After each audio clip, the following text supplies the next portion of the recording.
ഏറ്റവും വലിയ ഇസ്ലാമിക ഭൂരിപക്ഷ രാജ്യമായ ഇന്തോനേഷ്യയിൽ ഫ്രാൻസിസ് മാർപ്പാപ്പയുടെ സന്ദർശനം ഇപ്പോൾ ആരംഭിച്ചിരിക്കുകയാണ്. ലോകത്തെ ഏറ്റവും വലിയതും ഇസ്ലാമിക ഭൂരിപക്ഷ രാജ്യവുമായ ഇന്തോനേഷ്യയിൽ ഫ്രാൻസിസ് മാർപ്പാപ്പ തൻ്റെ അപ്പസ്തോലിക സന്ദർശനം ഇന്ന് ഇന്ത്യൻ സമയം രാവിലെ 9:50 ആരംഭിച്ചു.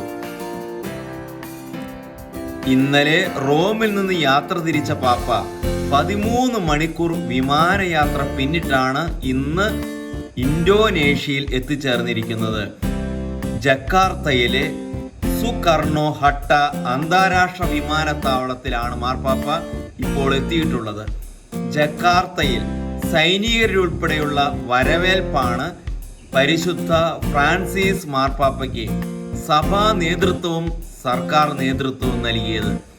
വിമാനത്തിൽ പരിശുദ്ധ പിതാവ് തനിക്കൊപ്പമുണ്ടായിരുന്ന മാധ്യമ പ്രവർത്തകരെ വ്യക്തിപരമായി അഭിവാദനം ചെയ്തിരുന്നു. ഇന്ന് മാർപ്പാപ്പയ്ക്ക് മറ്റു പരിപാടികളൊന്നുമില്ല. ഫ്രാൻസിസ് മാർപ്പാപ്പയുടെ ഇന്തോനേഷ്യൻ സന്ദർശനം 2020 തീരുമാനിച്ചിരുന്നതാണ്.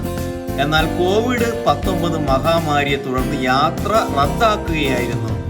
വത്തിക്കാനും ഇന്തോനേഷ്യൻ സർക്കാരും തമ്മിൽ നടത്തിയ ചർച്ചകളെ തുടർന്നാണ് ഈ സെപ്റ്റംബർ മാസത്തേക്ക് സന്ദർശനം ക്രമീകരിക്കുവാൻ തീരുമാനിച്ചത്. ഇന്തോനേഷ്യൻ ദ്വീപ് സമൂഹത്തിലേക്ക് ആദ്യമായി ഒരു അപ്പസ്തോലിക സന്ദർശനം നടത്തിയത് പോൾ 6 മാർപ്പാപ്പയായിരുന്നു. 1970 ഡിസംബർ 3 ആ സന്ദർശനം. 1989 ഒക്ടോബർ 8 മുതൽ 12 വരെ ജോൺ പോൾ 2 മാർപ്പാപ്പയും ഇന്തോനേഷ്യ സന്ദർശിച്ചു. വടക്കൻ സുമാത്ര, ജാവ ഉൾപ്പെടെയുള്ള മേഖലകളിലും ജോൺ പോൾ 2 മാർപ്പാപ്പ അന്ന് സന്ദർശനം നടത്തി.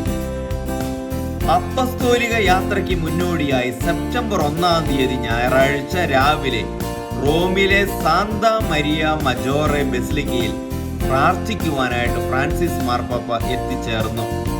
തികച്ചും സ്വകാര്യമായ ആത്മീയ നിമിഷങ്ങൾക്ക് വേണ്ടിയിട്ടാണ് അവിടെ മാർപ്പാപ്പ എത്തിയത്. ബസിലിക്കയിലെ സാലൂസ് പോപ്പുളി റൊമാനി എന്ന പരിശുദ്ധ കന്യകാമറിയത്തിന്റെ രൂപത്തിന് മുമ്പിൽ പ്രാർത്ഥനയിൽ മാർപ്പാപ്പ ചെലവഴിച്ചു.